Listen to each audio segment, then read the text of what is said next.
Alvin, ang sundalo. Credit to the author. 348 hanggang 53. Ang mga pangalan po na nandito ay galing sa mga name generator. Kaya kung meron man pagkakatulad sa mga pangalan ng totoong tao o lugar, ito ay tunay na hindi sinasadya. Bastos. Tumingin si Megan kay Alvin at bakas ng pagkagulat ang lumitaw sa kanyang magandang mukha. Narinig ko mula kay Kuya Zoe na si Kuya Zhang ay sobrang nakakatakot. Ngumiti lang siya at umiling nang tanungin ko siya kung si Kuya Zhang ay isang nascent soul stage na martial artist. Hindi kaya si Kuya Zhang ay isang void stage expert? Nascent soul stage martial artist. Umiling si Alvin at ngumiti, talagang minamaliit ni Little Megan si Sandro. Little Megan, masasabi ko lang na ang paglilinang ng Kuya Zhang na iyon ay isang bagay kahit na si Jack ay nadama na mas mababa sa kanyang sarili, dahan daw ang sinabi ni Alvin kay Megan. Ano? Ang magandang mukha ni Megan ay may gulat na ekspresyon nang marinig niya si Alvin. Alam niya ang cultivation ni Jack. Ang ikapitong antas ng Void Prying Stage. Kahit sa mga martial artist ng Void Prying Stage, maaari pa rin siyang ituring na isa sa mga nangunguna. Matapos matigilan ng ilang sandali, tumingin si Megan kay Jack, tila gustong makakuha ng karagdagang kumpirmasyon mula kay Jack. Hindi siya naniniwala kay Alvin, ngunit ang bagay na iyon ay masyadong nakakagulat. Kinumpirma lamang ito ni Megan nang makita niyang tumango si Jack, at nagulat siya habang bumubulong. Ang paglilinang ni Kuya Zhang ay talagang mas mabigat kaysa kay Jack. Kung gayon, hindi ba ibig sabihin na si Kuya Zhang ay isang dalubhasa na nalampasan ang ikapitong antas ng Void Prying Stage? Unti-unti, naglabas ng bakas ng selos ang mga mata ni Megan. Naiinggit siya kay Zoe. Si Zoe ay isang babaeng hindi man lang makapag-cultivate. Kaya, ang pagkakaroon ng walang pag-aalinlangan na pag-ibig ng gayong katangi tanging tao ay walang alinlangan na isang uri ng swerte, isang uri ng kaligayahan. Mula sa simula hanggang sa wakas, ang natatanging lalaki na iyon ay palaging nagbubuhos sa kanya ng magiliw na pagmamahal, at kahit na handa siyang isuko ang lahat at dalhin siya sa malayong ancient city of Everlast upang magbukas ng isang restaurant. Ang lahat para sa kapakanan ng pagtulong sa kanya upang maisakatuparan ang mga pangarap niya noon pa. Hinawakan ni Alvin ang kamay ni Megan sa isang mapagmataas na paraan habang nakangiti itong nagtanong. Ano? Nagseselo sa iba ang Little Megan ko. Sa tingin mo ba hindi ako kasing galing ni Kuya Zhang? Namula ang magandang mukha ni Megan at bahagya siyang umungol. Ikaw Falonderer. Si Kuya Zhang ay higit na tapat kaysa sa iyo. Hindi na maiiwasan, mali na ang tinahak mo at hindi ka na makakatakas. Tawa ng tawa si Alvin habang kinurot ang palad ni Megan. Pagkatapos ay dinala niya si Megan na nahihiyang tumingin sa kanya upang mamasyal sa night market ng sinaunang lungsod. Bilang lungsod na may pinakamalaking lugar ng kalakalan ng Azure Forest Imperial Kingdom, ang night market ng Ancient City of Everlast ay lubhang mataong. Sa lawak na kapag dumaan sina Alvin at Megan sa ilang lugar, paminsan-minsan ay nakakakita sila ng ilang tao na nagkakasalungatan dahil sa ilang maliliit na bagay at madalas itong nagtatapos sa isang patayan. Gayunpaman, ang mga naglalakad na dumaan ay lahat ay walang pakialam, dahil tila sanay na sila sa lahat ng ito at hindi na nagulat dito. Ito ay tunay na isang magulong no man's land. Hindi napigilan ni Alvin na mapabuntong hininga sa emosyon. Scoundrel, balik na tayo. Bahagyang napakunot ang noo ng magagandang kilay ni Megan dahil medyo hindi siya sanay dito. Kakaiba siya kay Alvin. Ano man ang mangyari, gumapang si Alvin mula sa mga bundok ng mga bangkay at dagat ng dugo sa kanyang nakaraang buhay bilang isang mersenaryo, kaya hindi lamang siya masusuklam sa lahat ng ito, maramdaman pa niya na ito ay bahagyang magiliw. Okay. Napansin ni Alvin ang bahagyang nakakatakot na maputlang mukha ni Megan sa ilalim ng belo, at tumango siya bago hinaila ang kamay ni Megan para tumalikod at bumalik sa inn. Sumunod si Jack sa likod nina Alvin at Megan, at maingat na pinagmamasdan ang kanilang paligid. Kapag may nangahas na subukang saktan sina Alvin at Megan, gagawa siya ng hakbang sa unang posibleng sandali para patayin ang taong iyon. Ang pagprotekta sa kaligtasan ng Young Master at ng mga tao sa tabi ng Young Master ang dahilan ng kanyang pag-iral. Nang bumalik sila sa Drain Pool Inn, napansin ni Alvin na ang mga kilos ng magandang manager ay hindi nagbago sa buong oras na ito, at nakatitig pa rin siya sa buhong na binata sa tapat ng restaurant na may nakakaakit na tingin. Umiling si Alvin, pagkatapos ay kinuha ang kamay ni Megan at dinala siya pabalik sa kanilang silid. Little Megan, dahil hindi ka sanay sa lugar na ito, pupunta tayo sa Solitary Summit para hanapin si Amber bukas, at aalis tayo pagkatapos nating makumplito ang gawain na ipinagkatiwala sa akin ng young sect leader ng Boundless Sect, sabi ni Alvin kay Megan. Bahagyang tumango si Megan at mabilis siyang nahulog sa kama at nakatulog ng mahimbing. Bahagyang kumirot ang puso ni Alvin habang nakatingin sa pagod na mukha ni Megan. Bahagya niyang hinaplos ang magandang mukha ni Megan na kasing kinis ng jade na may mga mata na puno ng magiliw na pagmamahal. Sa madaling araw kinabukasan, ang grupo ni Alvin ng tatlo ay handa nang umalis. Magpaalam na tayo kina Kuya Zoe at Kuya Zhang, sabi ni Megan kay Alvin bago pa man sila makalabas ng inn. Tumango si Alvin. Gayunpaman, nang umalis sila sa inn, naliligo sa sariwang hangin sa umaga, sa halip ay napansin nilang hindi pa nagbubukas ang Eternal Jade Restaurant, at umiling si Alvin at ngumiti. Mukhang masyado tayong maagang nagising. Pagkatapos ay magpapalam tayo sa pagbabalik bago umalis. Iminungkahi ni Megan. Sumangayon si Alvin, pagkatapos ay hinikayat nila ni Megan ang kanilang mga kabayo na sumakay sa malayo. Si Jack ay sumunod ng malapit sa likuran na parang anino. Pagkatapos nilang lisanin ang Ancient City of Everlast, ang grupo ni Alvin na may tatlo ay tumungo sa Solitary Summit. Ang Solitary Summit ay nakatayo sa di kalayuan, at ito ay mas maringal kaysa sa pangunahing rurok ng 7-star sword sect, ang Duby Peak. Ang Solitary Summit ay mukhang napakalapit na, ngunit nang ang grupo ng tatlo ni Alvin ay buong lakas na humakbang, makalipas ang 1 oras nang sa wakas ay dumating sila sa paanan ng Solitary Summit. Ang landas ng bundok sa Solitary Summit ay maluwang at sobrang patag, kaya ganap na posible na umakyat sa bundok gamit ang isang kabayo. Ang grupo ng tatlo ni Alvin ay nag-udyok sa kanilang mga kabayo sa Solitary Summit.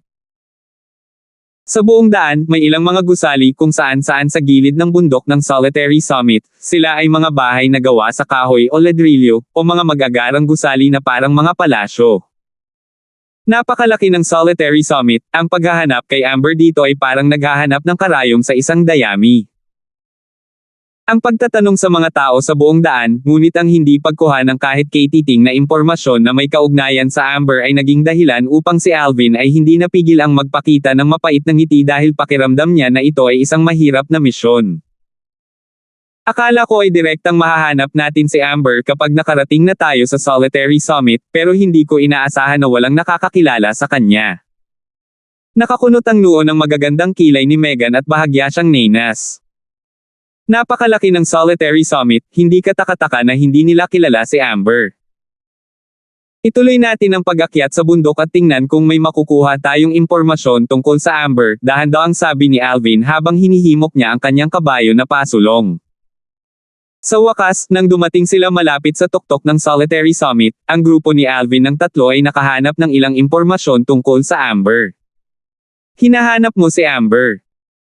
Isang matandang lalaki na may matibay na figure at pinaggapasan na nakatikip sa kanyang buong mukha ay nakatingin sa grupo ng tatlo ni Alvin habang nanlilisik ang kanyang mga mata.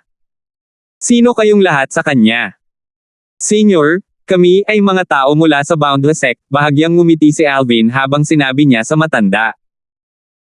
Sa pag-asa sa kanyang matinding spiritual force at sa mga karanasan ng Rebirth Martial Emperor, nalaman niya na ang matandang ito ay isang ika-9 na antas na eksperto sa Void Prying Stage.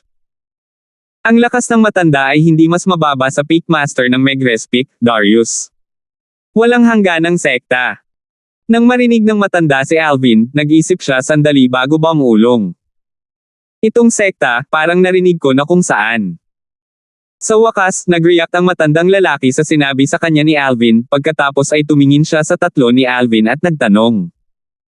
Lahat kayo ay mga susunod na henerasyon ng mga disipulo ni Amber.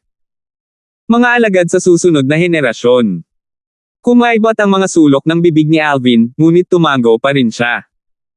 Eksakto, si Amber ang mismong ninuno ng ating Boundless Sect.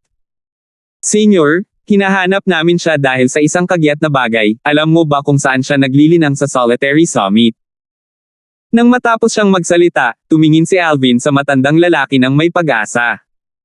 Sa hindi inaasahang pagkakataon, umiling ang matanda. Natatakot akong pumunta kayong lahat dito para sa wala. Ang Amber na iyon ay umalis sa Solitary Summit mga 8 taon na ang nakalilipas. Akala ko noong una ay na-miss niya ang kanyang mga disipulo at bumalik siya sa Boundless Sect. Ngayon ay mukhang hindi na. Dahil sa sinabi ng matanda, nanlamig ang mukha ni Alvin. Si Amber ay umalis na sa Solitary Summit mga 8 taon na ang nakalipas. 8 taon na ang nakalipas. Sa oras na iyon, hindi pa nakakaranas ng sakuna ang Boundless Sect. Samantalang inisip ng young sect leader ng Boundless Sect na si Amber ay nasa Solitary Summit. Sa madaling salita, hindi bumalik si Amber sa Boundless Sect. Pumunta talaga kami dito para sa wala. Napakunot ang bibig ni Alvin sa mapait na ngiti habang umiiling. Si Amber ay umalis sa Solitary Summit at nawala.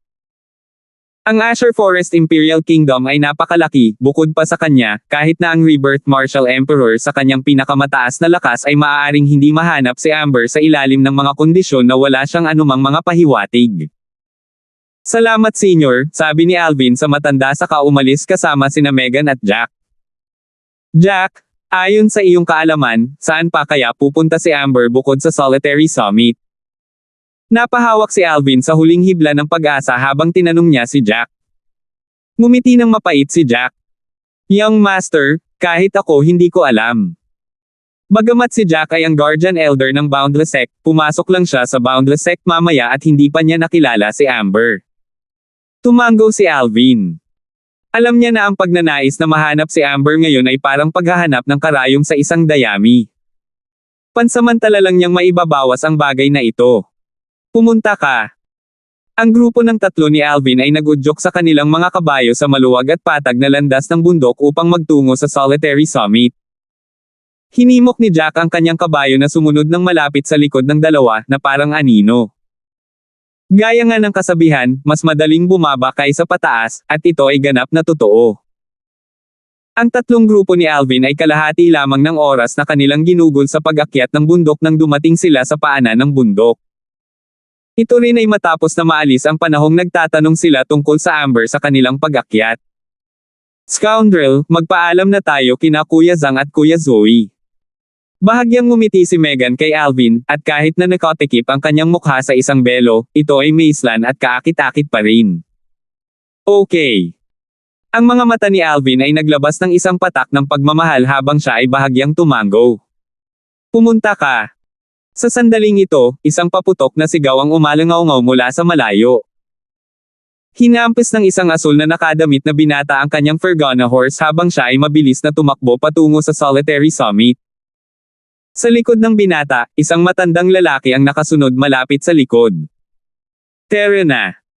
Bahagyang winalis ni Alvin ang asul na nakadamit na binata sa kanyang tingin, pagkatapos ay tinawag sina Megan at Jack na nagbabalak na umalis sa Solitary Summit. Sa sandaling ito, pahingi. Napansin ni Alvin na nang dadaan na lamang sila ng nakaasol na binata at papasok sa Solitary Summit, tila may napansin siya at biglang hinayla ang rende ng kanyang kabayo, at pilit na pinahinto ang kanyang Fergana horse. Kasabay ng alon ng umaalingaw-ngaw na alikabok, huminto ang Fergana horse sa ibaba ng binata. Nang makita ni Alvin ang titig na nahayag mula sa mga mata ng binata na nakadamit na asul, lumubog ang kanyang mukha. Iyon ay isang titig ng walang kabuluhang pagnanasa. 349. Nay! Naabutan ng matandang nasa likod ng binata na nakadamit asul, at hinailan niya ang rende ng kabayo para mapahinto ang Fergana horse sa ibaba niya bago tumayo sa gilid ng binata. Naningkit ang mga mata ni Alvin. Sa pag-asa sa kanyang matinding espiritual na lakas at sa habang buhay na halaga ng karanasan ng Rebirth Martial Emperor, naunawaan niya na ang paglilinang ng matandang ito ay dapat na nasa ika-5 antas ng Void Priang Stage. Tulad ng para sa binata na nakadamit na asul, siya ay nasa edad na 25 at nagtataglay ng cultivation sa ika-7 antas ng Origin Core Stage. Biglang lumubog ang mukha ni Alvin habang siya ay malamig na bumaantong hininga, pagkatapos ay hinikayat ang kanyang kabayo pasulong upang hadlangan ang matamis na tingin na binaril ng binata kay Megan. Panay ang titig ng kanyang mga mata sa binata at napuno ng malamig na lamig. Hindi niya matitiis ang isang taong walang galang sa kanyang babae. Bahagyang lumubog ang magandang mukha ni Megan sa ilalim ng belo nang mapansin niya ang titig ng binata kanina. Ngayon, nang makita niyang hamarang si Alvin sa kanyang harapan, naging sanhi ito ng pagkawala ng kalungkutan sa kanyang mukha, napalitan ito ng bahagyang ngiti ng kaligayahan. Ito ang kanyang lalaki, isang lalaking maaasahan. Ang mukha ng binata ay hindi maiwasang lumubog nang ang kanyang tingin na nagpapahalaga sa isang kagandahan ay naharang, at tumingin siya kay Alvin habang siya ay sumisigaw ng malamig.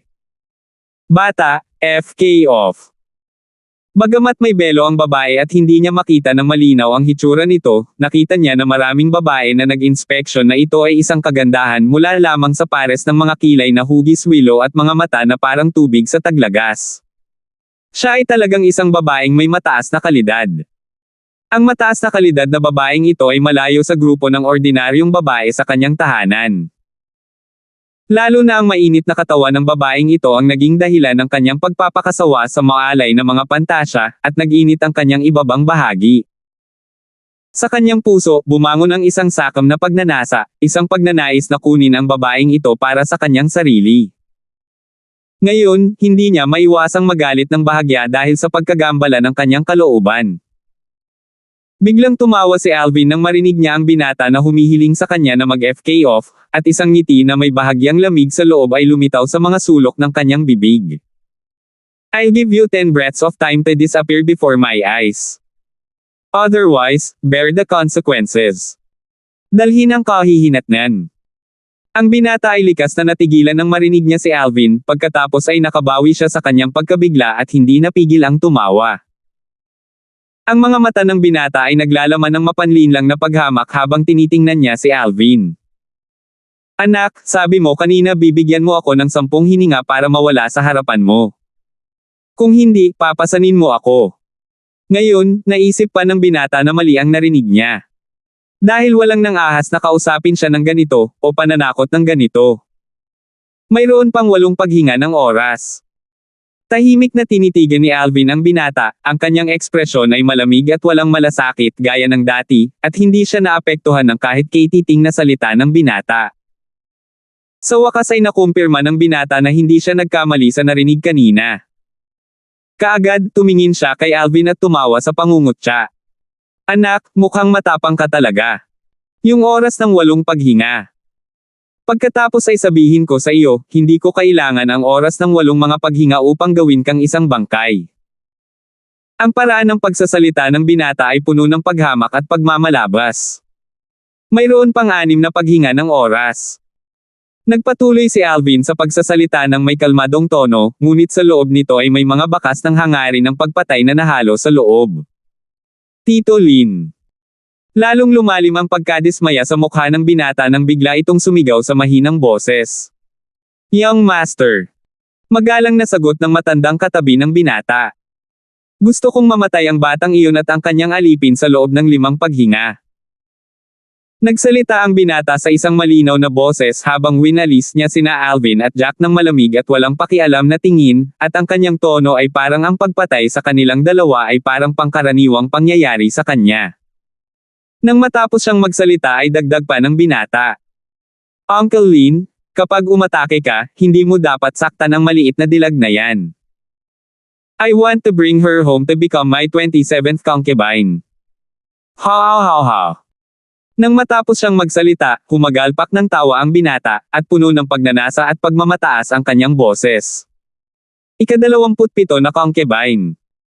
Lalong nanlamig ang lamig sa mga mata ni Alvin nang marinig niya ang binata, at naglabas siya ng mapang-ipong malamig na aura habang sinasabi niya sa malamig na boses. Mayroon pang 3 hininga ng oras. Tito Lin, gawin mo na. Biglang sumigaw ang binata, at baka sa kanyang mga mata ang kabaliwan. Saganang kanya, hanggat pinatay niya ang 2 mata na ito, ang maliit na kagandahang iyon ay magiging kanya. Sa oras na iyon, siya ay sa kanyang awa upang paglaruan. Nang maisip niya ang mainit na katawan at napakagandang dilag na iyon na magiging laruan niya, mas lalong lumiwanag ang mabangis na ningning sa mga mata ng binata. Oo, young master. Sa sandaling matapos magsalita ang binata, ang matandang nasa ibabaw ng Fergana horse sa kanyang tabi ay direktang bumangon sa hangin mula sa Fergana horse, at lumutang sa gitna ng hangin. Ang titig ng matanda ay walang katumbas na lamig, at nang bumaba ito kina Alvin at Jack, parang nakatingin siya sa dalawang patay na tao. Marahil, sa mata ng matanda, sina Alvin at Jack ay tiyak na mamamatay sa susunod na sandali. Anak, may ilang tao sa mundong ito na hindi mo kayang masaktan. Alalahanin mo ito ng maayos sa susunod mong buhay. Ang binata ay tumingin kay Alvin habang siya ay tumatawa ng mayabang, ang kanyang mga mata ay puno ng kalupitan. Ganun ba? Ngumisi si Alvin pagkatapos ay sumigaw sa mahinang boses. 10 hininga ng oras ay tapos na. Jack. Oo, young master. Sumagot si Jack, at ang kanyang mga mata ay biglang dumilat at naglabas ng kagilahilalas na layuning pumatay. Whoosh! Sa sandaling ito, umalangaw-ngaw ang isang nakakatalam na tunog ng paghagupit ng hangin. Lumubog ang mukha ni Alvin nang mapansin niyang nawala sa kanyang paningin ang matandang lumulutang sa himpapawid. Sa halos parehong oras, isang kahangahangang malakas na unos ang tumama sa kanyang mukha. Malinaw na alam ni Alvin na ang matandang lalaki ay kumikislap patungo sa kanya sa napakabilis na bilis, na nagnanais na patayin siya. Nakikita niya ang 7,000 sinaunang mammoth na silhouette na namumuo sa hangin. Ito ang tiyak na marka ng ikalimang antas ng Void Prying Stage. Ngayon, nang ang ikalimang antas ng Void Prying Stage na matandang ito ay umatake kay Alvin, hindi man lang niya ginamit ang kanyang spirit weapon o force. Marahil, sa kanyang opinyon, si Alvin ay wala pa ring mga kwalifikasyon para gamitin siya ng isang espiritong sandata ng force.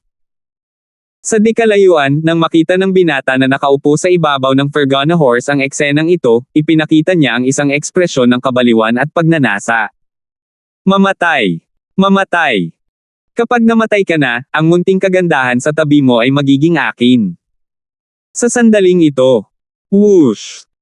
Isang walang katulad na mabilis na figure ang sumipol, at kasabay nito ay isang paputok na sigaw na parang kulog. Ang ikalimang antas lamang ng Void Prying Stage ay nangangahas na maging mapangahas sa harap ng aking young master. Si Jack ang gumalaw, at sa isang kisap mata, bago pa makalapit ang matanda kay Alvin, bumaba na siya bago si Alvin para lumutang sa hangin at pigilan ang matanda. Sa itaas ng Jack, ang enerhiya ng langit at lupa ay umuuga, at ang bilang ng mga sinaunang mammoth na silhouette ay tumaas ng walang tigil. 8,000. 9,000. Nang ang mga sinaunang mammoth na silhouette ay tumaas sa 9,999, lahat ng mga ito ay nanginginig bago tuluyang nagtagpo-tagpo at naging sanhi ng mga ulap at ambon. Nang maghiwa-hiwalay ang mga ulap at ambon, isang paikot-ikot na colossus ang bumaba upang lumitaw sa harap ng lahat. Ang colossus na ito ay ilang 10 metro ang haba, at ang malakas na figure nito ay umiikot sa hangin, na tila parang buhay. Ang bibig ng dugo nito ay paminsan-minsan ay bumubukas upang malanghap ang mga ulap at ambon, na naghahatid ng nakakagulat na tanawin sa lahat. Ang colossus ay 50% o 60% na katulad ng Azure Dragon sa impresyon ni Alvin, ngunit ito ay mas maliit kaysa sa Azure Dragon. Bukod dito, ang hitsura nito ay tila mas mabangis, nagtataglay ng matinding puwersang nagpapapigil. May sungay na dragon. Isa itong sinaunang horned dragon. Noong sinaunang panahon, ang lakas ng sinaunang may sungay na dragon ay maihahambing sa lakas ng 10,000 sinaunang mammoth. Ngayon, ang lakas ni Jack ay lumakas na maihahambing sa lakas ng isang sinaunang may sungay na dragon. Katulad ng lakas ng 10,000 sinaunang mammoth. Ikapito. Ikapitong antas ng Void Prying Stage. Isang nanginginig na boses ang biglang lumabas, at may halong takot sa loob nito. Ang tunog ay ibinuga mula sa matandang lalaki na may karga kay Alvin na parang kidlat, ngunit nang si Jack ay humarap kay Alvin, siya ay nagmamadaling umilo pabalik at lumutang sa hangin. Habang pinagmamasdan niya ang parang buhay na sinaunang may sungay na silhouette ng dragon sa itaas ng Jack, ang mga mata ng matanda ay naglalabas ng takot na nagmula sa kaluluwa. Humugot ang nasa katanghaliang gulang na lalaking ito sa enerhiya ng langit at lupa habang ang kanyang katawan ay gumagalaw upang palalimin ang isang sinaunang may sungay na silhwete ng dragon. Hindi siya gumamit ng spirit weapon o gumamit ng force. Alam na ng matanda ang ibig sabihin nito. Ikapitong antas ng Void Prying Stage. Isa itong ikapitong antas na eksperto sa Void Prying Stage. Ito ay isang sinaunang may sungay na dragon. Ibinalik ni Alvin ang tingin sa langit sa itaas ng Jack. Bagamat alam na niya kanina na si Jack ay nakapasok na sa ikapitong antas ng Void Prying Stage at alam mula sa mga alaala ng Rebirth Martial Emperor na kapag umatake si Jack, makukuha niya ang enerhiya ng langit at lupa para magpaliit ng sinaunang may sungay na dragon silhouette, iyon pa rin ang unang pagkakataon na nakakita siya ng isang eksperto sa Void Prying level ng Street. Sa unang pagkakataon na nakakita siya ng sinaunang may sungay na dragon. Sinaunang may sungay na dragon. Si Megan ay may nalilitong ekspresyon dahil hindi pa niya narinig ang tungkol sa isang sinaunang may sungay na dragon. Little Megan, sa Cloud Continent, ang mga martial artist ay nakakakuha ng enerhiya ng langit at lupa kapag sila ay umatake, at bumuo ng mga sinaunang mammoth silhouette. Gayunpaman, kapag ang bilang ng mga sinaunang mammoth silhouette ay umabot sa 10,000, sila ay automatikong magbabago sa isang sinaunang may sungay na dragon. Napansin ni Alvin ang pagkalito ni Megan at dahan-daang nagpaliwanag. Ito ang mga patakaran ng Cloud Content, ang bakal na batas ng Cloud Continent. Sa madaling salita, ang lakas ng sinaunang may sungay na dragon ay maihahambing sa lakas ng 10,000 sinaunang mammoth. Biglang naunawaan si Megan pagkatapos niyang marinig ang paliwanag ni Alvin, at ganap na pinulupot ang kanyang ulo dito. Ancient Horned Dragon. Sa di kalayuan, ang nakaasul na binata na nakaupo sa ibabaw ng Fergana Horse ay ganap na natigilan ng kumilos si Jack at kumuha ng enerhiya ng langit at lupa upang pagsamahin ang isang sinaunang may sungay na silhwete ng dragon. Ngayon lang siya naka-recover sa kanyang pagkabigla. Sa sandaling siya ay nakabawi mula sa kanyang pagkabigla, ang kanyang mga mata ay napuno ng kinang ng kawalang paniwala. Hindi. Impossible. Paanong ang baguhang batang ito ay may ikapitong antas na eksperto sa Void Prying Stage sa tabi niya? Hindi. Imposible. Imposible. Ayaw niyang maniwala na totoo ang lahat ng ito. Kasunod nito, ang kanyang dibdib ay ganap na napuno ng takot. Ngayon, mayroon lang siyang 5th level Void Prying Stage martial artist sa kanyang tabi. Samantalang ang kanyang kalaban sa halip ay mayroong isang ikapitong antas na eksperto sa Void Prying Stage sa kanyang tabi. Ang kanyang panig ay malinaw na walang pagkakataong manalo. 350. Bumangon ang takot sa loob ng puso ng binata na nakadamit na asul. Jack, patayin ang matandang ito. Biglang tumingin si Alvin sa matandang lumulutang sa himpapawid at biglang nagsalita gamit ang boses na may mga bakas ng nagyayelong lamig sa loob, isang boses na walang anumang emosyon. Nai-imagine niya na kung wala si Jack sa tabi niya, kanina pa siya pinatay ng matanda. Sa sandaling nawala ang matanda sa kanyang mga mata, halos malagutan siya ng hininga dahil sa hangarin ng pagpatay na umaatake sa kanyang mukha. Ang pakiramdam na iyon ay isang bagay na ayaw niyang maramdaman sa pangalawang pagkakataon sa buong buhay niya. Ito ay masyadong kakilakilabot. Oo, young master. Sumagot si Jack at isang malamig na liwanag ang kumislap sa kanyang mga mata, at sa pagtataas ng kanyang kamay, isang 3 talampakang haba na talim ang lumitaw sa kanyang kamay. Ngayon, nang makita niya ang mga kilos ni Jack, ang matandang lalaki ay nagpakita ng matinding takot habang ang kanyang katawan ay nanginginig bago nag-transform sa isang multo na diretsyong kumislap patungo sa asul na nakadamit na binata, at sinunggaban ang binata bago gustong tumakas. Malinaw, gusto niyang isama ang kanyang young master at tumakas. Pero makakatakas kaya siya? Biglang umalangaw-ngaw ang malamig na ungol ni Jack, at parang nakakapagpalamig ng hangin. Sa halos isang iglap, sa mga mata ni Alvin, si Jack ay nawala kaagad, at nang muli siyang nagpakita, hinabol na niya ang matandang lumipad habang karga-karga ang binata na nakadamit asul, na nagbabalak tumakas sa Solitary Summit. Whoosh! Umalangaw-ngaw ang isang espadang tumatagos sa tainga. Sa pamamagitan lamang ng isang hampas ng espada na matulin hanggang sa limitasyon at tila kidlat, isang hampas ng espada na nagdala ng nakakatakot na aura. Nag-transform ito sa isang sword light na kumislap at naging sanhi ng pag-freeze ng hangin. Swoosh! Sa halos parehong oras, isa pang 5,000 sinaunang mammoth silhouette ang lumitaw sa tabi ng sinaunang may sungay na dragon sa itaas ng Jack. Ang 5,000 sinaunang mammoth silhouette na ito ay parang mga bituin na kumikislap sa paligid ng maliwanag na buwan habang pinapalibutan nila ang sinaunang may sungay na dragon na parang sumasamba sila sa isang emperador. Ang Grade 7 Spirit Sword sa kamay ni Jack ay nakapagpataas ng kanyang lakas ng halos 3,000 sinaunang mammoth. Ang kanyang Advanced Sword Force ay nakapagpataas ng kanyang lakas ng karagdagang 2,000 sinaunang mammoth. Ang dalawang pinagsama-sama ay ang lakas ng halos 5,000 sinaunang mammoth. Fu! Isang nakasisilaw na pulang rosas na nakondensed mula sa dugo ang biglang namukadkad sa hangin. Maningning at napakarilag. Ang katawan ng matandang Take ay dinala ang asul na nakadamit na binata at ninanais na tumakas ay biglang huminto sa hangin, at ang maliwanag na liwanag sa kanyang mga mata ay dahan-daang kumupas habang ang 7,000 sinaunang mammoth na silhouette sa itaas niya ay naglaho. Ubo! Nanginig ang lalamunan ng matanda nang lumitaw ang isang nakakagulat na butas ng dugo sa kanyang lalamunan, at isang haligi ng nakasisilaw na dugo ang lumabas. Bang! Ang katawan ng matanda ay biglang bumagsak sa lupa, at ang asul na nakadamit na binata na hawak niya sa kanyang kamay ay nahulog kasama niya. Sa sandaling ito, ang mukha ng asul na damit na binata ay nababalot ng dugong lumabas sa lalamunan ng matanda, ngunit tila hindi niya ito napansin kahit kaunti. Ang kanyang pares ng mga mata ay nakadilat na parang mga platito at ang kanyang katawan ay nanginginig, na para bang siya ay takot na takot sa sukdulan. Tiningnan ni Alvin ang bangkay ng matanda na may hindi mapapantayang kalmadong tingin. Paano kung ikaw ay nasa ika-5 antas ng Void Prying Stage?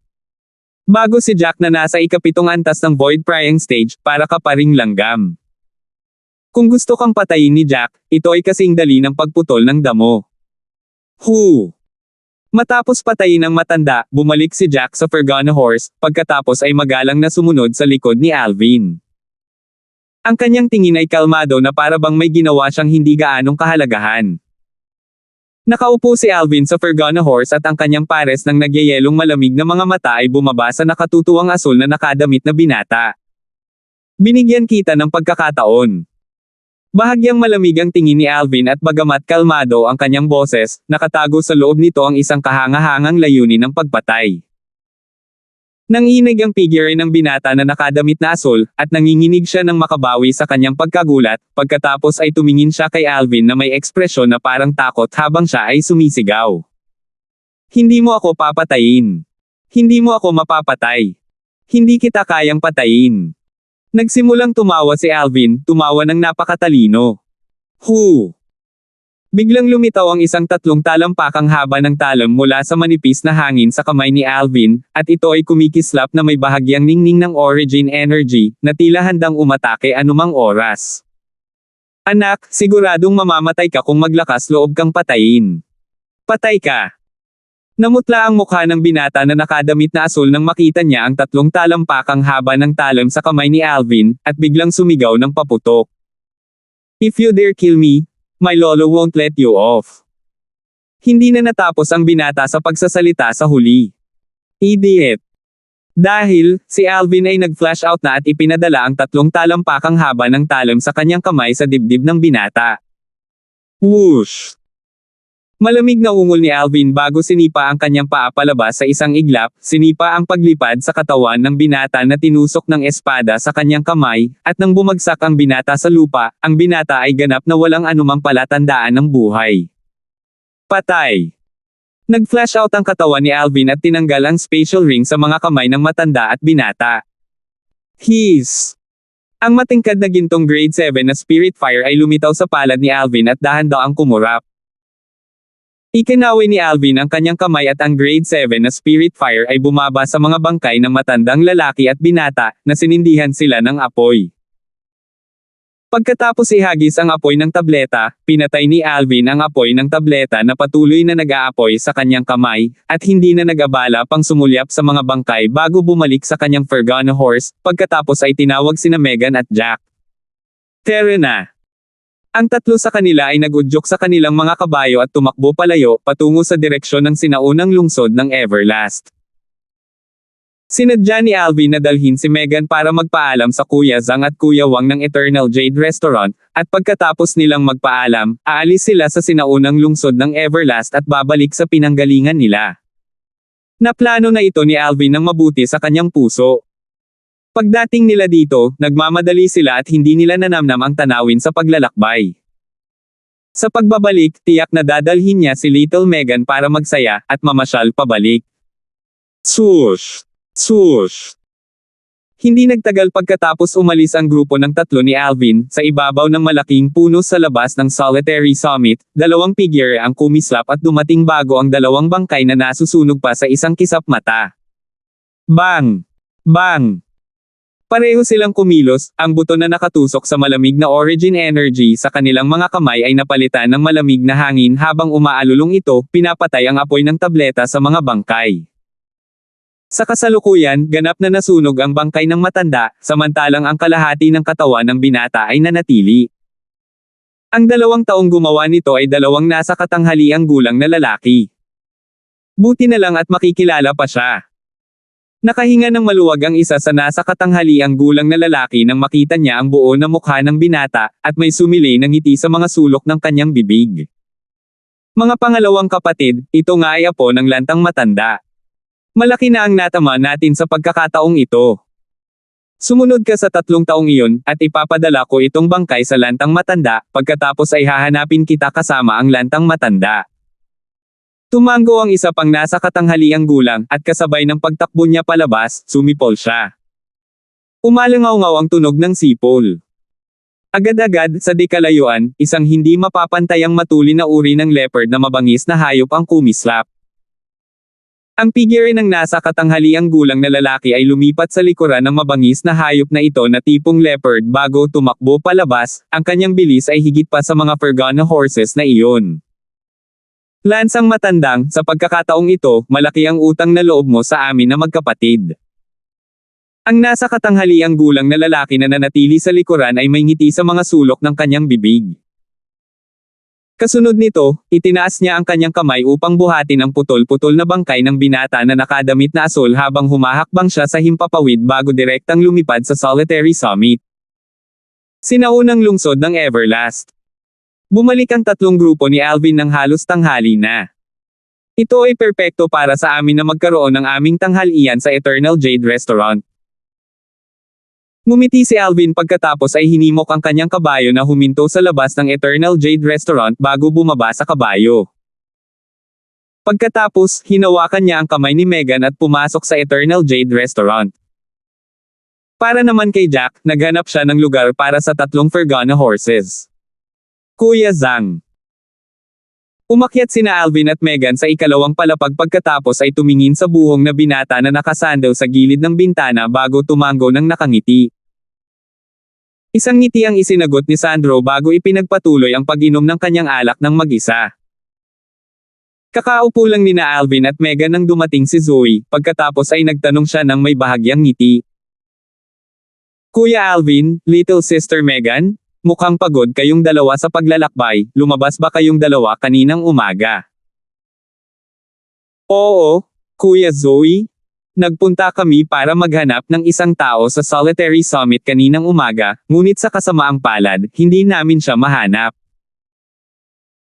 Bahagyang tumango si Megan, pagkatapos ay sinabi, Kuya Zoe, ako at si Scoundrel ay dumating upang magpaalam sa iyo at kay Kuya Zhang dahil balak naming bumalik pagkatapos naming mananghalian. Napakabilis. Bahagyang nagulat si Zoe, pagkatapos ay nakangiting sinabi niya, akala ko magtatagal kayong dalawa, hindi ko inaasahan na aalis kayo ng ganoon kabilis. Bigla na lang kayong aalis, at hindi ko pa naihanda ang sarili ko sa pag-iisip. Gayunpaman, dahil gusto ninyong umalis na dalawa, kaya ako na mismo ang magluluto para sa inyong dalawa. Wala pang reaksyon sina Alvin at Megan nang ang hamak na binata na nakasandal sa bintana habang umiinom ng alak ay tila nabaliw, at ang kanyang anyo ay biglang umupo sa tabi ni Alvin. Kuya Alvin, utang na loob ko talaga sa inyong dalawa ngayon.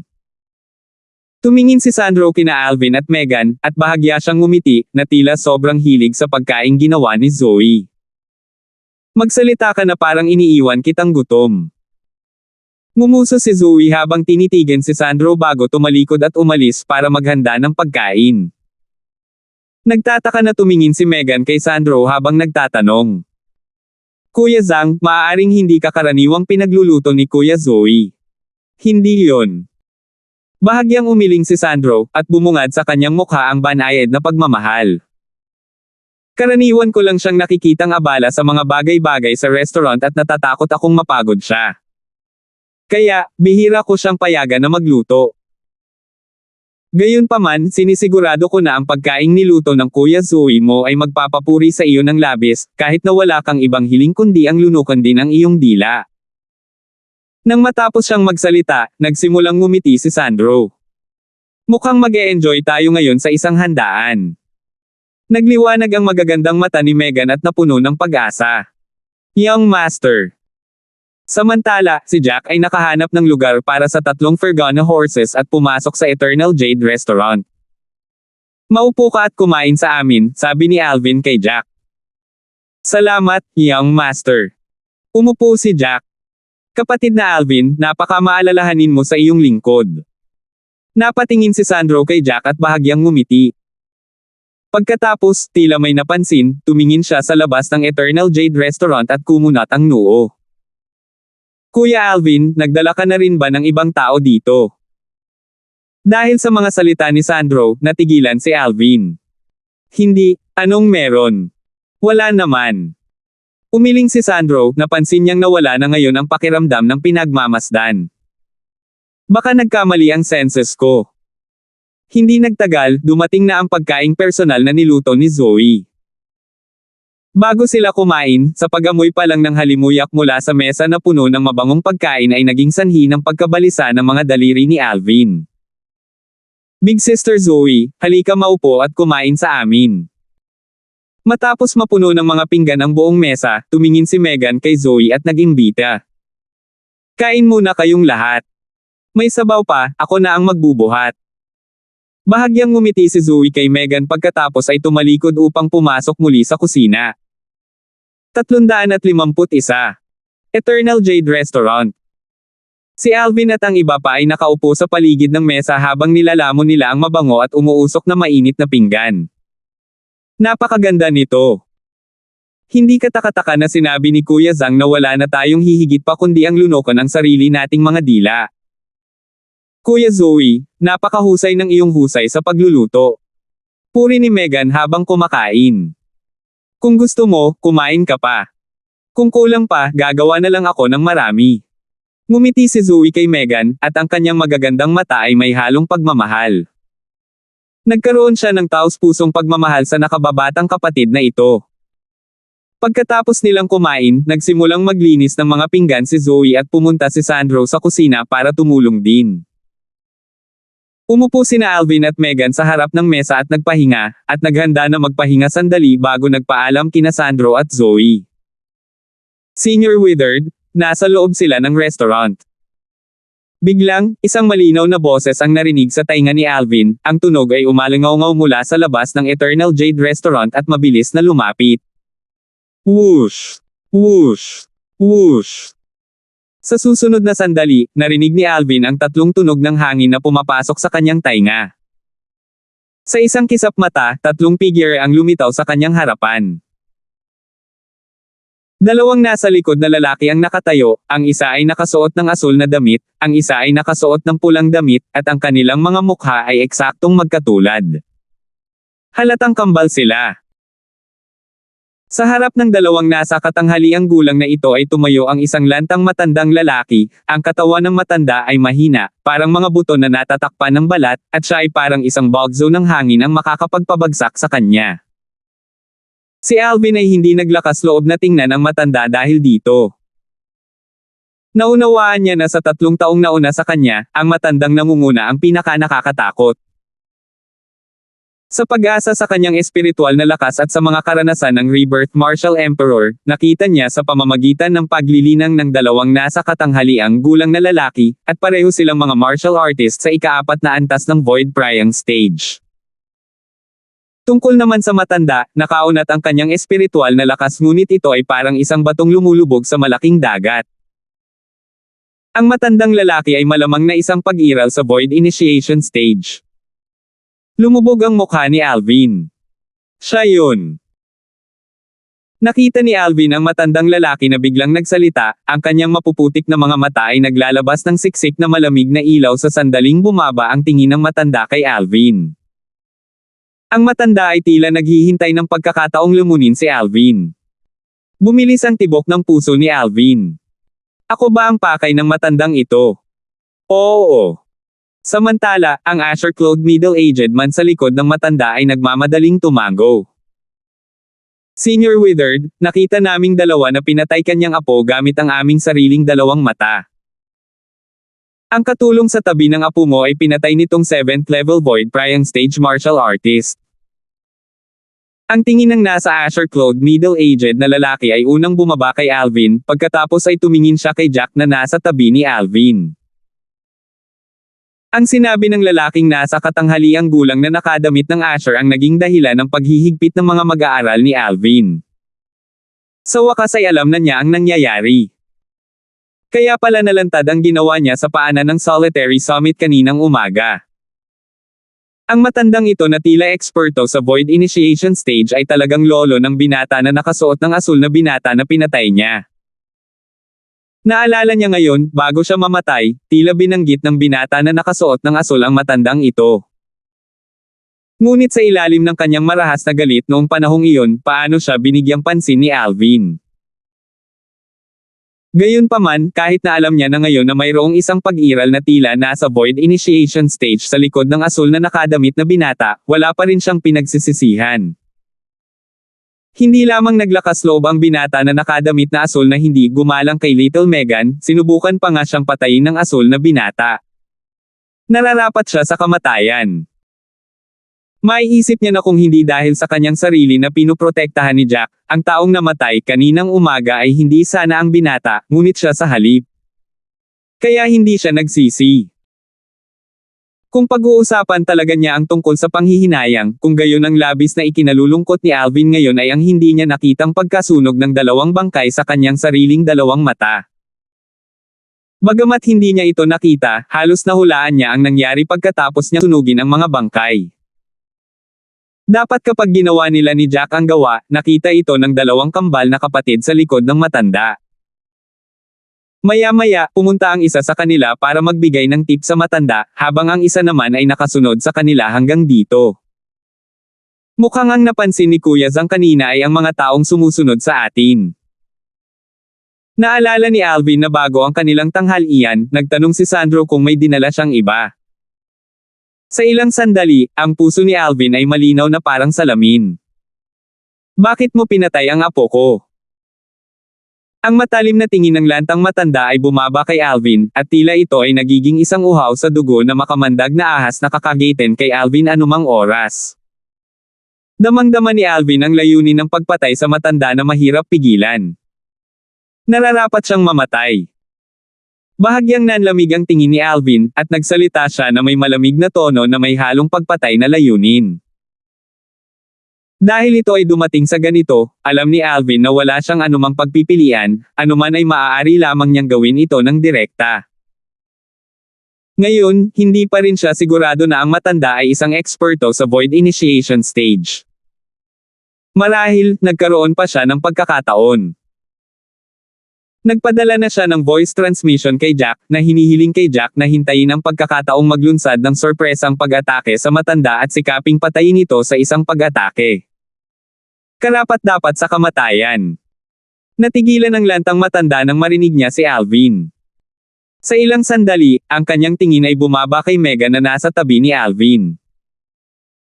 Sa kasalukuyan, hindi pa nasusuot ni Megan ang kanyang belo, at ang kanyang nalaglag na napakarilag na mukha ay walang harang. Nang makita niya si Megan, isang mabangis na liwanag ang kumislap sa mga mata ng lantang matandang lalaki, at sinabi niya sa malalim na boses. Mukhang nasira ang apo ko dahil sa isang babae. Halatang kilalang kilala ng matanda ang kanyang apo. Ngayong nakita niya si Megan, madali niyang nahulaan ang ilang bagay. Malungkot ang mukha ni Alvin nang maramdaman niya ang uhaw sa dugo na layunin ng pagpatay kay Megan na ibinubugan ng lantang matanda, at nagmamadali siyang tumayo sa harapan ni Megan at harangin itong uhaw sa dugo na layuning pagpatay para sa kanya. Malamig at walang pakialam ang ekspresyon ni Alvin, at tuwid ang kanyang baywang at likod. Nang harapin ang uhaw sa dugo na layunin ng pagpatay sa matanda, hindi siya natakot kahit kaunti habang nakatayo siya roon, hindi natitinag na parang bundok. Bastos. Nang bumalot sa kanya ang layunin ng pagpatay ng matanda, naramdaman ni Megan na parang nasa loob siya ng bundok ng mga bangkay at dagat ng dugo.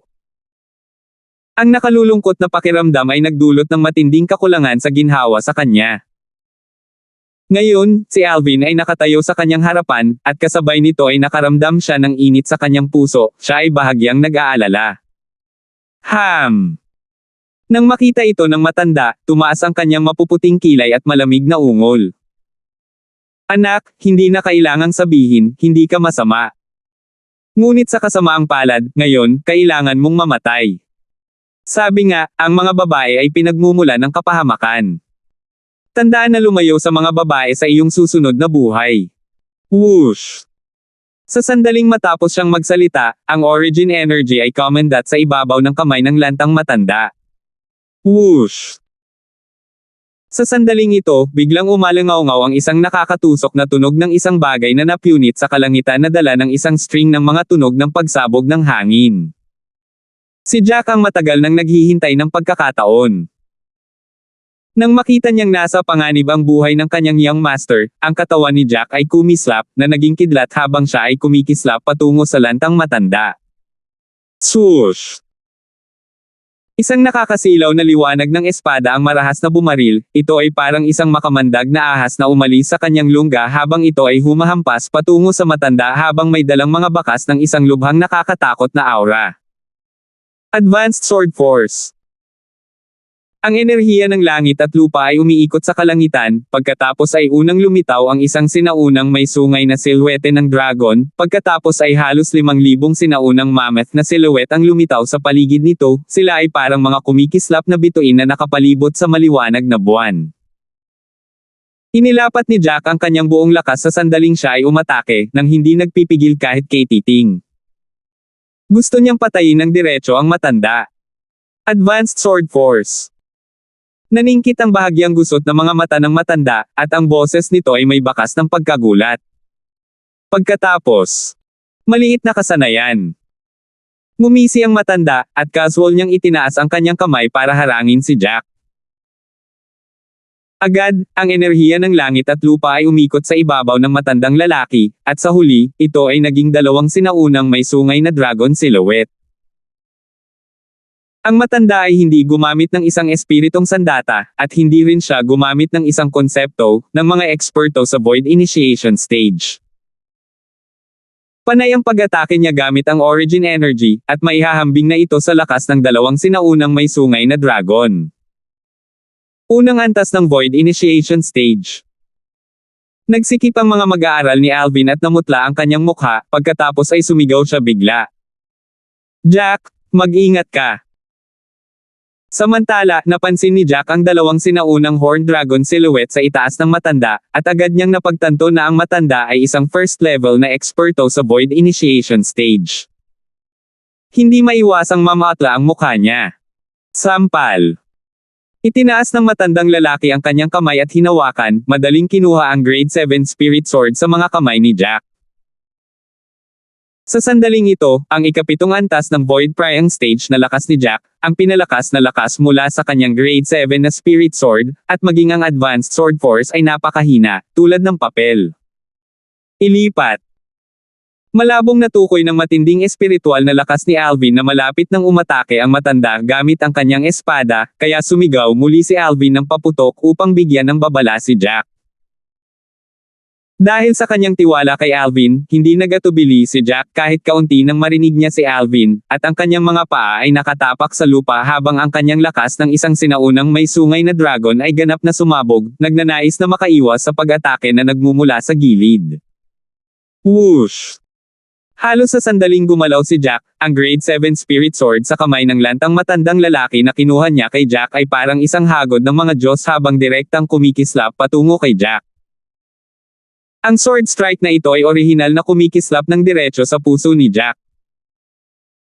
Dahil mismo sa babala ni Alvin na tila pag-iintindi sa kinabukasan kaya nagawang umiwas ni Jack ng ilang sandali, pinayagan ang kanyang puso na makataka sa isang lapad ng buhok. Gayunpaman, kahit na noon, ang grade 7 na spirit sword ay tumusok pa rin sa katawan ni Jack na parang tumutusok sa mga tuyong dahon. Tamang-tama sa kanyang dantian. Fu! Nag-spray out ang sariwang dugo, na nagiging maraming pulang rosas. Mabangis na lumipad palabas ang katawan ni Jack, natamba ang ilang mesa habang lumilipad siya. Hindi. Hindi. Nataranta ang boses ni Jack, at pagkatapos niyang bumagsak sa lupa, mariin niyang ikinuyom ang kanyang mga kamao. Gayunpaman, ang lumitaw sa itaas niya ngayon ay hindi na isang sinaunang may sungay na dragon. Sa halip, ito ay isang sinaunang mammoth silhouette. Ika-9 na antas ng body tempering stage. Ang kanyang dantian ay napilayan ng sword strike ng lantang matanda, at nawala ang lahat ng origin energy sa kanyang katawan. Ang natitira na lang ay isang cultivation sa ika-9 na antas ng body tempering stage. Si Jack ay umungal saglit, pagkatapos ay huminto at may malungkot na ekspresyon. Sa sandaling ito, umalangaw-ngaw ang isang alon ng maingay na tunog. Ang pulutong ng mga customer sa ikalawang palapag ng Eternal Jade Restaurant ang nanunood sa mga kaganapan, at nang makita nilang umunlad na ang usapin sa ganitong lawak, labis silang natakot na maapektuhan sila nito. Kaya, ibinaba nilang lahat ang kanilang pera at umalis sa takot, nagmamadaling umalis sa restaurant. Jack! Sumulyap si Alvin kay Jack, at ang kanyang mga mata ay naging pulang-pula at ang kanyang mukha ay nakakatakot na madilim. Isang bakas ng pagkakasala ang lumitaw sa kanyang puso. Kung hindi dahil sa gusto niyang pumunta sa Solitary Summit, hindi sana nandito si Jack, at walang nangyari sa kanya.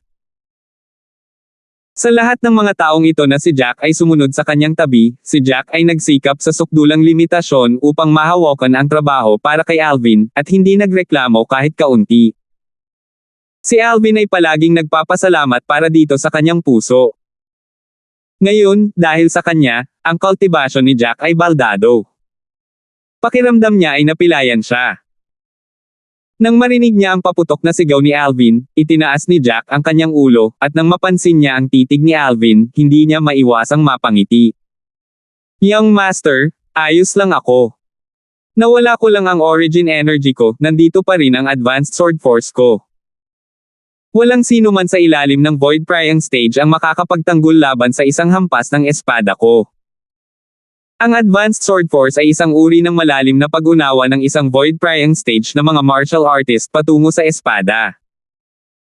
Nahiwalay ito sa origin energy, at maihahambing sa lakas ng 2,000 sinaunang mammoth. 352. Isang tipak ng kapeitan ang lumitaw sa mga sulok ng bibig ni Alvin nang marinig niya si Jack. Isang eksperto sa ika-7 antas ng Void Prying Stage ang napilayan sa kanyang dantian sa isang kisap mata, at nawala ang lahat ng kanyang origin energy upang maging isang martial artist na mas mababa sa kahit isang unang antas ng Void Prying Stage na martial artist. Masasabi bang maayos ito? Tinanong ni Alvin ang kanyang sarili, kung siya iyon, tiyak na hindi niya matatanggap ang katotohanan. Alam niyang malinaw sa kanyang puso na sinabi lamang ito ni Jack para aliwin siya, dahil ayaw ni Jack na makonsensya si Alvin.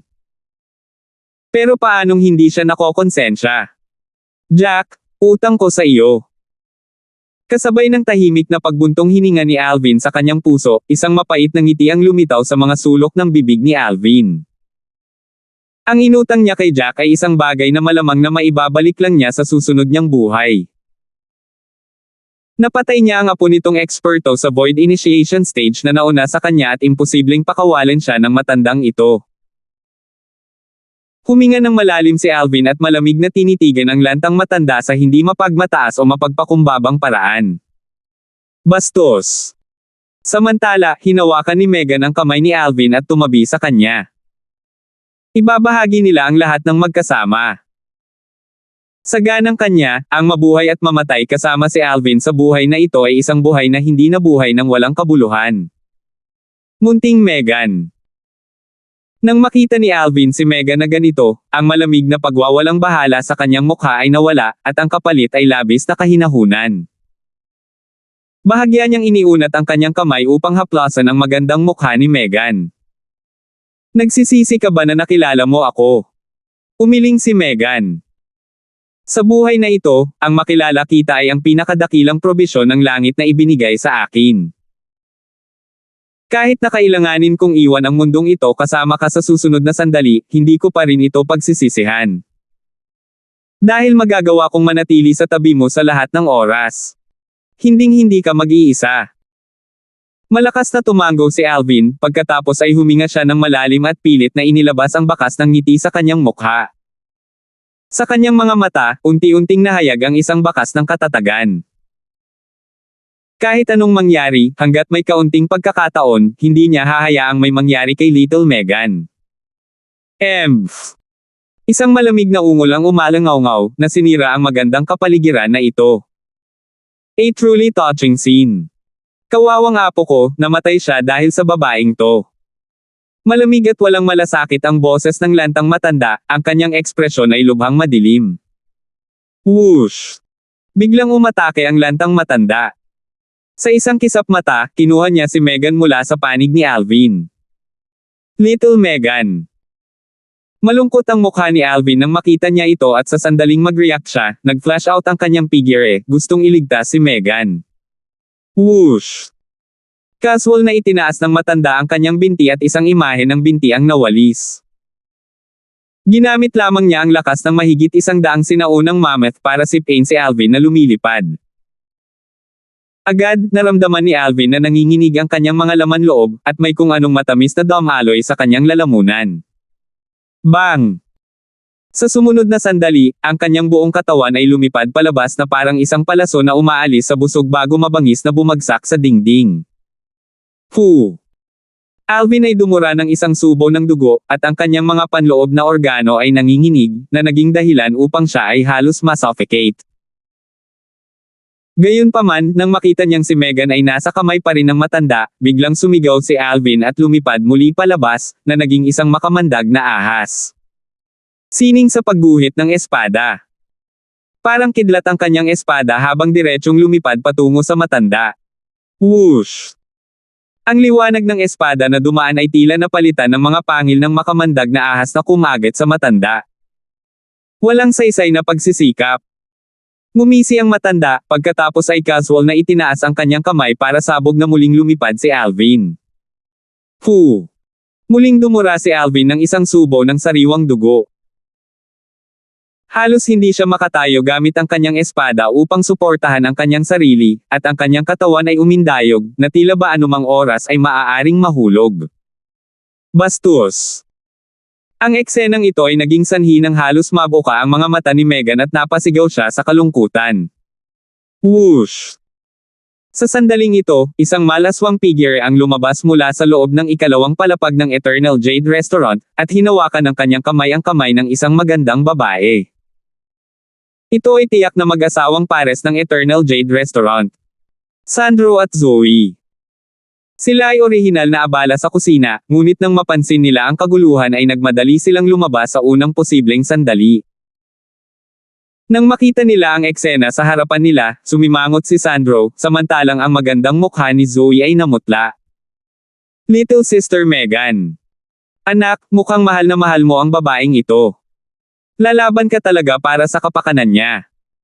Ang lantang matanda ay sumulyap lamang kina Sandro at Zoe nang walang pakialam, pagkatapos ay hindi sila pinansin. Marahil ay naramdaman niyang walang banta sa kanya ang dalawa, at ang kanyang tingin na naglalaman ng mga bakas ng lamig ay muling bumaba kay Alvin. Tumingin si Alvin sa lantang matanda pagkatapos ay nagngangalit ang kanyang mga ngipin at sinabing, "Matandang kambing, pinatay ko ang iyong apo, wala itong kinalaman sa kanya." Isa kang eksperto sa void initiation stage sa anumang kaso, hindi mo ba nararamdaman na ito ay pagkawala ng mukha para sa pagbibigay ng isang mahinang batang babae sa isang mahirap na oras? Ano man ito, lumapit sa akin. Talagang nakaka-touch. Isang kakaibang ngiti ang lumitaw sa mukha ng matanda habang nakatingin kay Alvin at walang pakialam na sinabi. Anak, alam kong tiyak na dahil sa babaeng ito kaya mo pinatay ang apo ko. Paano na ito? Bibigyan kita ng pagkakataon. Hahayaan kitang umalis, ngunit iwanan ang babaeng ito upang patayin ako. Kumusta naman ito? Malamig na ngumuso si Alvin at hindi pinansin ang sinabi ng matanda. Not to mention na hindi siya naniniwalang magiging ganoon kabait ang matanda, kahit na nagsasabi ng totoo ang matanda, imposible pa rin na umalis siya. Si Megan ang kanyang babae at ang kanyang buhay. Hinihiling sa kanya na iwanan siya ng babae at gamitin ang buhay ng kanyang babae kapalit ng kanyang sarili, at mamuhay ng mag-isa. Mas gugustuhin niyang mamatay. Bastos, umalis ka dali. Gayunpaman, sa halip ay naniwala si Megan sa matanda, at tumingin siya kay Alvin habang nag-aalalang sinabi niya. Bilis na umalis. Kailangan mong alaga ang mabuti si Little Sister Kelly sa hinaharap, at mabuhay kasama si Little Sister Kelly. Sa mga mata ni Megan, kahit ipagpalit niya ang kanyang buhay para sa buhay ng kanyang lalaki, hindi siya magsisisi. Isang panunuya ang lumitaw sa mga sulok ng bibig ng matanda habang siya ay umuungol. Narinig mo ba? Pinapaalis ka ng babae mo. Anak, bilisan mo, umalis ka na para hindi ka umalis dito sa buhay mo. Hindi pinansin ni Alvin ang matanda. Tumingin siya kay Megan at bahagyang umiling. Little Megan, masyado kang tanga. Pinatay ko ang apo niya, paano niya ako madaling binitawan? Kahit na talagang payag siyang palayain ako, ngunit kung ang kabayaran ay ang buhay mo. Kung gayon, ako, si Alvin, ay mas gugustuhin pang mamatay. Ako, si Alvin, ay mas gugustuhin pang mamatay. Ang boses ni Alvin ay malinaw at naglalaman ng kanyang kalooban na mamatay, ang kanyang kabayanihang espiritu ay bumaril sa kalangitan. Bastos! Nanginginig ang maselang figure ni Megan at tumulo ang mga luha sa kanyang magagandang mata na parang ulan. Sa sandaling ito, bagamat nahaharap siya sa panganib ng kamatayan, puno pa rin ng kaligayahan ang kanyang puso. Sa sandaling ito, tila si Alvin lang ang natitira sa mundo sa kanyang paningin. Ito ang kanyang lalaki. Siya, kay Megan, lalaki. Ang pagiging matatag ni Alvin ay naging sanhi ng pagiging hindi magandang tingnan ng lantang matanda. Natural na hindi siya magiging napakabait na hayaang umalis si Alvin.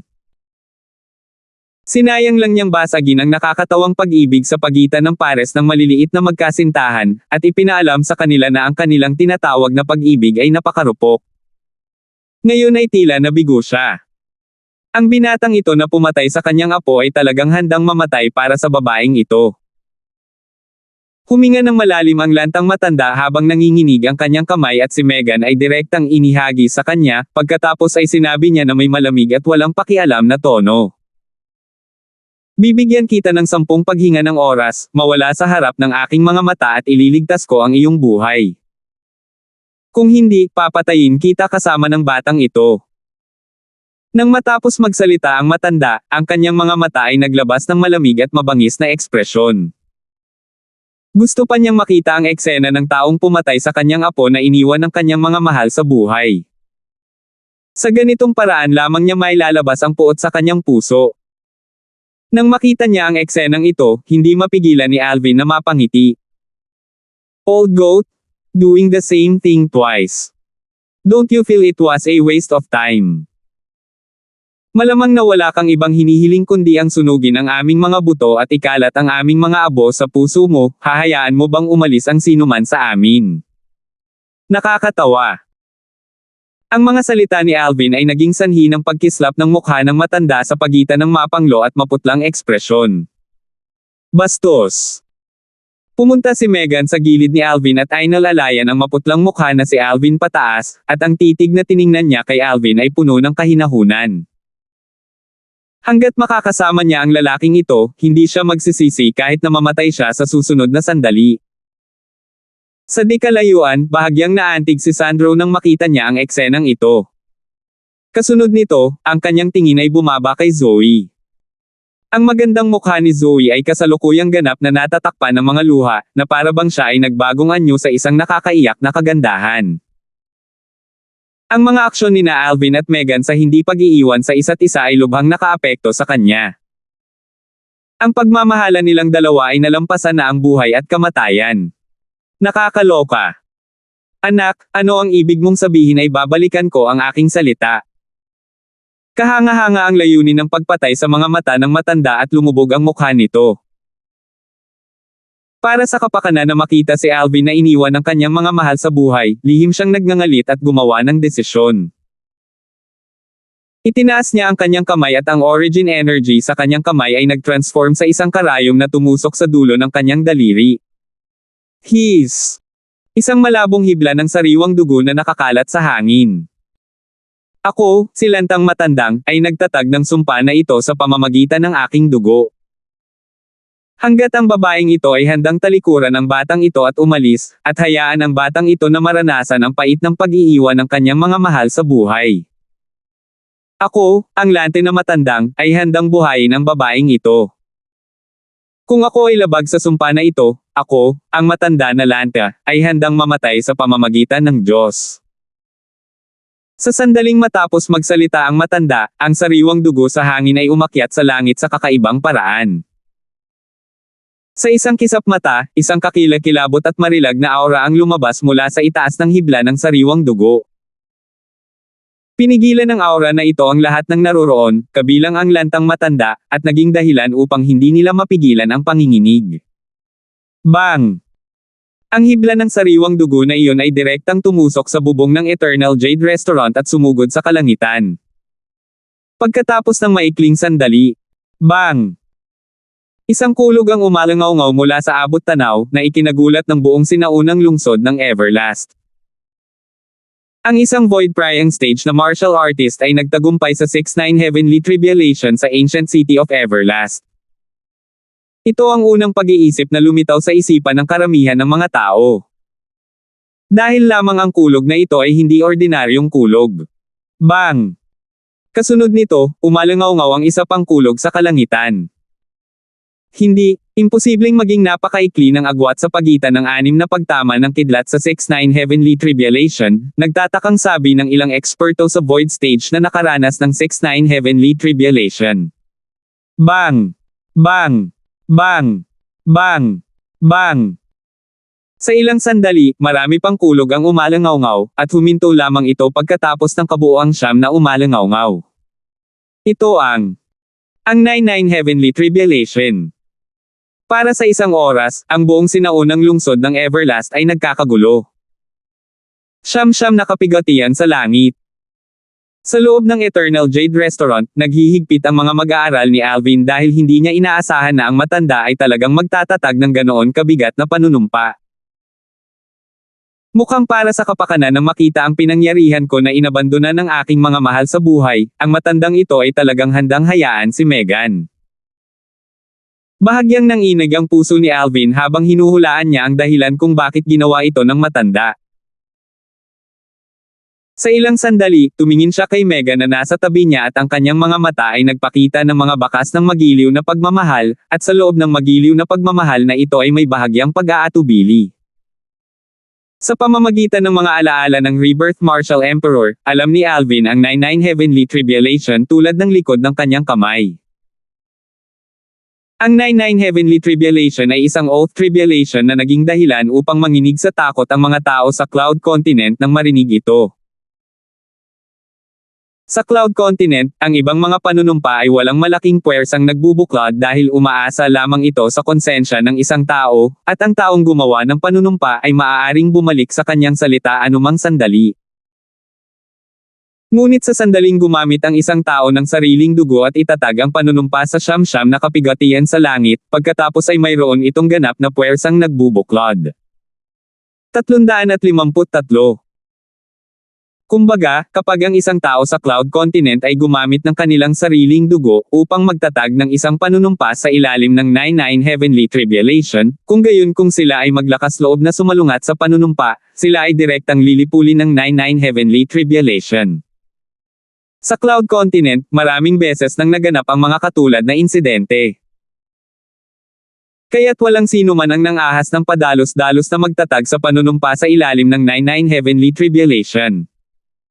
Talagang galit sa akin ang lantang matandang ito. Tinitigan ni Alvin ang matandang lalaki na may payat na anyo, ang kanyang tingin ay malamig at walang malasakit na parang yelo. Tumingin ang matandang lalaki kay Megan, at bumangon ang lamig sa mga sulok ng kanyang bibig. Ngayon, maaari kang mag-iwan ng mapayapa. Inaasahan ko talaga kung gaano siya kasakit kapag tinalikuran mo ang batang ito at umalis. Nang matapos siyang magsalita, sumilay ang isang maliit na ngiti sa mga sulok ng bibig ng matanda.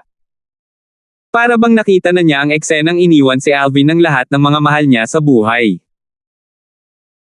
Bumangon ang lamig sa loob ng magagandang mata ni Megan habang kalmado niyang sinulyapan ang matanda, pagkatapos ay hindi pinansin ang matanda habang ang mga maselang kamay nito ay mahigpit na nakahawak kay Alvin, at ang kanyang titig ay matatag tulad ng dati, hindi nagbabago kahit kaunti.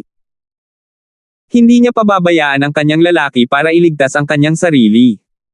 Tulad ng hindi siya pababayaan ng kanyang lalaki. Little Megan. Nang makita ni Alvin ang lantang matanda na itinatag ang panunumpa sa ilalim ng 99 Heavenly Tribulation at handang palayain si Megan, nilayo niyang hikayatin si Megan na umalis. Ngunit nang makita niya ang titig na nasa mga mata ni Megan, naunawaan niya ang ibig sabihin ni Megan. Iyon ay isang titig ng walang kapantay na katatagan at titig na ayaw siyang iwanan magpakailanman. Hindi siya nagsalita sa huli, at sumilay ang isang napakatalino na ngiti sa kanyang mukha. Sa isang kahabaan ng kanyang kamay, niyakap niya si Megan, at naramdaman ang tibok ng puso ni Megan. Sa sandaling ito, ang tibok ng puso ni Megan ay tila ganap na sumanib sa kanyang tibok ng puso, at mahirap para sa isang pagkakaiba na gawin pa. I'll give you 3 breaths of time, kung hindi ka pa rin aalis, then die with him. Bahagyang nanginig ang katawan ng lantang matanda nang bigla niyang napagtanto na lahat ng ginawa niya kanina ay parang wala lang. Bagaman sila ay bata pa, ang pares na ito ng maliliit na magkasintahan ay talagang handang isakripisyo ang kanilang buhay para sa pag-ibig. Kasabay ng pakiramdam niya ay hindi ito makapaniwala, naging dahilan din ito ng bahagyang galit niya sa kahihiyan. Nang harapin ang mga pananakot ng matanda, hindi ito pinansin ni Megan. Tahimik siyang sumandal sa yakap ni Alvin, dinadama ang pamilyar na aura sa katawan ni Alvin habang nililibang niya ang bawat minuto at bawat segundo. Talagang inaasahan niya na ang sandaling ito ay maaaring maging walang hanggan. Para naman kay Alvin, habang niyayakap niya si Megan at naaamoy ang halimuyak sa buhok nito sa sandaling ito, naramdaman niya na ang kanyang puso ay naging walang katulad na kalmado.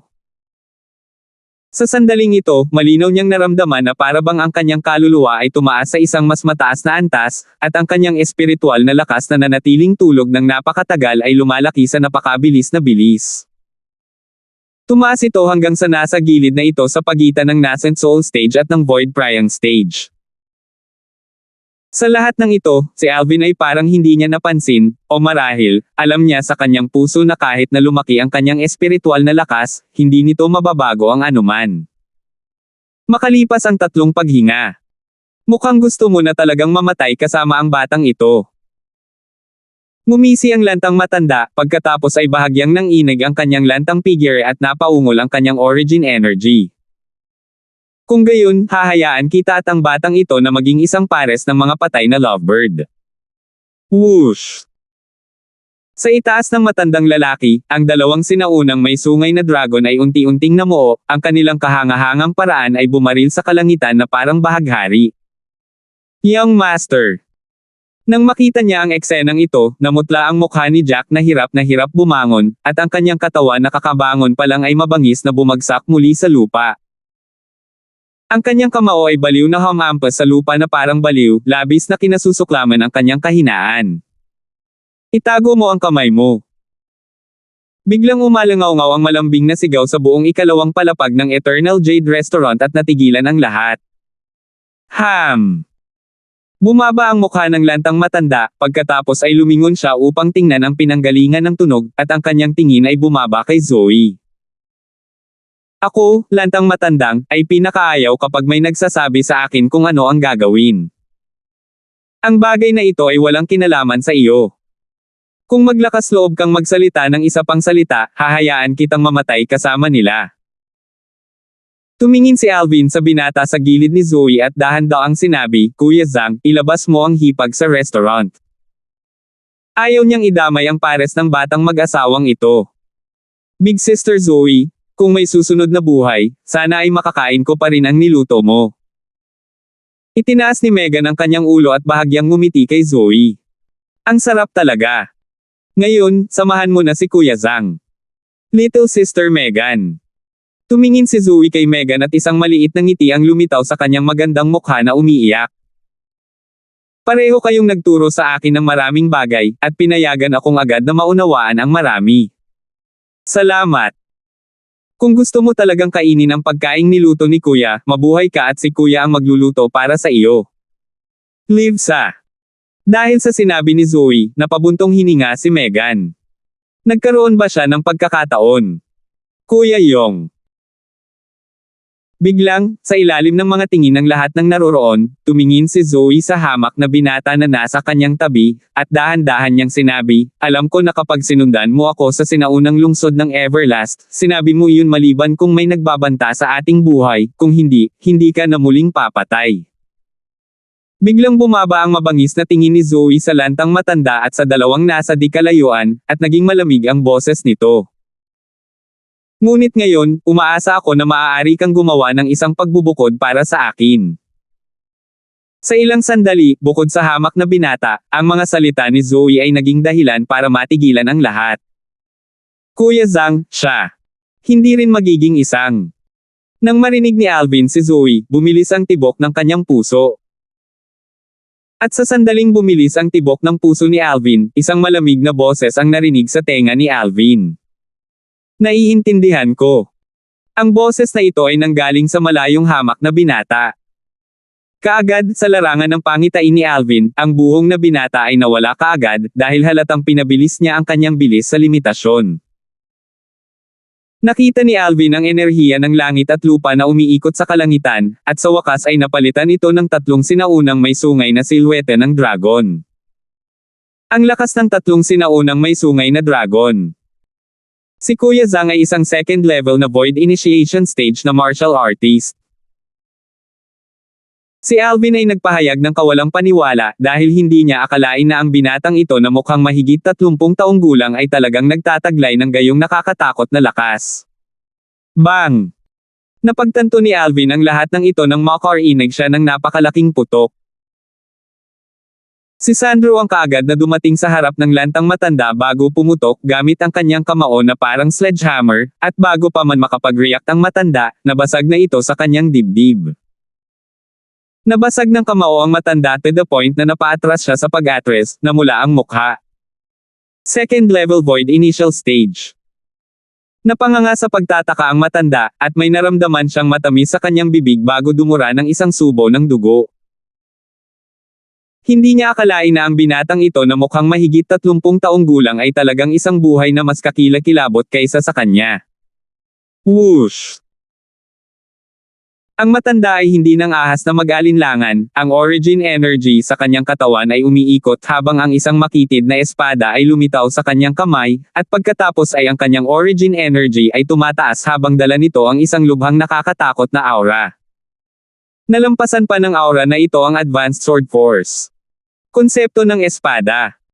Nagsikip ang mga mag-aaral ni Alvin.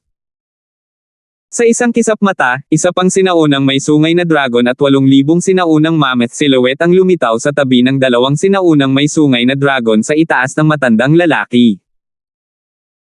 Ang 8,000 sinaunang mammoth silhouette ay parang kumikislap na mga bituin sa paligid ng maliwanag na buwan habang pinalilibutan nila ang tatlong sinaunang may sungay na dragon sa gitna. Ito ay isang grade 6 spirit sword. Isang malamig na liwanag ang kumislap sa mga mata ni Alvin. Ang Grade 6 Spirit Sword sa kamay ng matanda ay nakapagpalakas ng halos 40% ng kanyang lakas. Ang lakas ng halos 8,000 sinaunang mammoth ay mula sa pagpapalakas ng Grade 6 Spirit Sword na itinatag mula sa 2 sinaunang may sungay na dragon. Para sa isa pang sinaunang may sungay na dragon, iyon ang lakas na ipinagkaloob sa matanda sa pamamagitan ng kanyang konsepto ng sword. Nalampasan ng konsepto ang force. Kahit na ang sword concept ng matandang lalaki ay ang pinakamababang unang antas ng sword concept, nalampasan pa rin nito ang advanced sword force. Nagawa ng advanced sword force ang isang martial artist na makakuha ng dagdag na lakas ng 2,000 sinaunang mammoth tulad ng advanced sword force ni Jack. Samantalang ang unang antas ng konsepto ng sword na nalampasan ng advanced sword force ay sa halip ay nakapagbigay daan sa isang martial artist na makakuha ng dagdag na lakas ng 10,000 sinaunang mammoth, o sa madaling salita, ang lakas ng isang sinaunang may sungay na dragon. Kasalukuyan, ang matanda ay lumabas ng todo, at ang kanyang buong lakas ay maihahambing sa lakas ng 3 sinaunang may sungay na dragon at halos 8,000 sinaunang mammoth. Mamatay. Ang mga mata ng matanda ay pulang-pula habang ang kanyang katawan ay kumikislap, at ang makitid na espada sa kanyang kamay ay nanginginig bago kumislap patungo kay Sandro na parang kidlat. Siyempre, sa mga mata ni Alvin, ang matanda ay naglaho sa hangin. Sobrang bilis ng matanda. Sa kasalukuyang cultivation ni Alvin, lubos niyang hindi ito makita ng malinaw, at naramdaman na lamang niya ang isang bug zone ng hangin na mabilis na dumaan habang ito ay tumatakas patungo kay Sandro. Kuya Zhang, mag-ingat ka. Hindi maiwasan ni Alvin ang babala. Sa ilang sandali, napagtanto ni Alvin na ang kanyang babala ay hindi kailangan. Nakita niyang nawala si Sandro sa kanyang paningin, at nang muling lumitaw si Sandro, nakatayo na siya sa lugar kung saan nakatayo ang matanda kanina. Sa unang antas lamang ng Void Initiation Stage at sa unang antas lamang ng Sword Concept, maglakas loob ka nang ipakita ang iyong bahagyang kasanayan sa harap ko. Ang boses ni Sandro ay naglalaman ng bahagyang paghamak at pagmamataas. Whoosh!